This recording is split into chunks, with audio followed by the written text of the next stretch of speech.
A ver, ¿nos hemos parado a pensar alguna vez en la responsabilidad que se esconde detrás de cada palabra que elegimos al escribir? Es que no se trata solo de teclear o de llenar una página, hay algo más, ¿verdad? El peso de una idea, la intención que hay en un diálogo, es algo mucho más profundo. Y de eso va precisamente este análisis, de un concepto que a mí me parece fascinante, el peso en la escritura. Y ojo que cuando hablamos de peso, no nos referimos a si un texto es largo o corto, para nada. Hablamos de su sustancia, del impacto que cada una de las frases es capaz de generar. Para entender esto bien, vamos a meternos en la historia de un guionista que, a simple vista, parecía una máquina. Escribía sin parar, era súper productivo. Pero lo que no sabía es que estaba viviendo en una especie de espejismo, una ilusión sobre lo que de verdad estaba creando. Fijaos en el dato. 5. Entre 2007 y 2010, este guionista se ventiló 5 guiones completos. Fue una época de actividad frenética, casi se podría decir que una obsesión por llenar páginas y páginas en blanco. Según él, el proceso era facilísimo. Las palabras salían solas, casi sin esfuerzo. Pero lo interesante es que este impulso no venía de la fuerza de sus historias, sino de la idea, un poco embriagadora, de ser escritor, del estatus. Y aquí está la clave de todo el asunto. Todo ese tiempo fue en realidad una ilusión. Estaba confundiendo la actividad, el simple hecho de estar ocupado tecleando, con el progreso de verdad, con el oficio de crear algo que tuviera un significado real, que tuviera alma.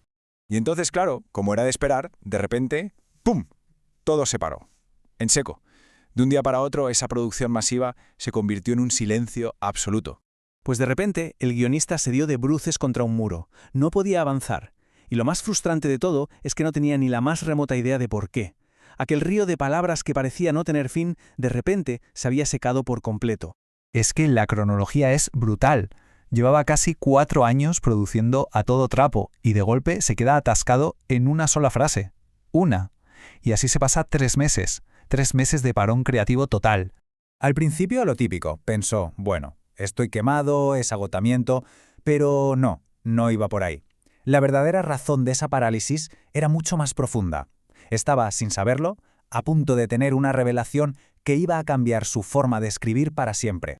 Y aquí es donde llegamos a ese momento eureka, a esa epifanía que lo cambió todo, el momento en que comprendió la verdadera naturaleza de las palabras y sobre todo su peso. Porque esta es la esencia de todo el asunto. Cada palabra que se elige, cada línea de diálogo, cada descripción, tiene un peso tangible, un propósito y un impacto que la persona que escribe debe ser capaz de sentir. No es una metáfora, es algo casi físico. Y esta comparación lo deja clarísimo.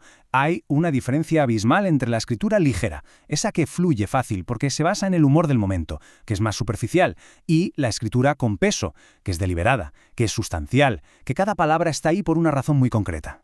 Con esta frase, el guionista por fin lo entendió todo. Se dio cuenta de que su trabajo anterior, esos 5 guiones, carecían de esta cualidad tan esencial. Había estado escribiendo sin ser consciente de la tremenda responsabilidad que tenía entre manos. Muy bien, ya tenemos la revelación, pero ¿y ahora qué? ¿Cómo transforma esto el proceso creativo? Y sobre todo, ¿cómo se rompe por fin ese bloqueo? Pues la clave fue cambiar el chip, entender que ese parón no era un fracaso.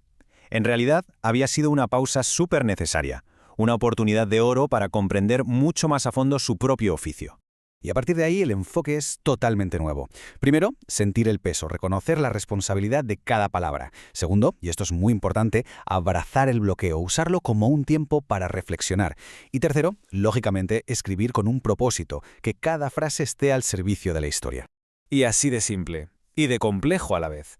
Esa nueva conciencia fue la llave que abrió la puerta. El bloqueo no se superó luchando contra él a cabezazos, sino escuchando el mensaje que traía. Y solo entonces la historia pudo continuar. Pero claro, de una forma mucho más sólida y consciente. Y esto nos deja con una reflexión final, una que va más allá de la escritura y que se puede aplicar a cualquier cosa que hagamos.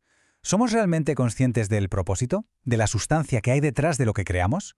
Dicho de otra forma, ¿qué peso tienen las palabras que elegimos cada día?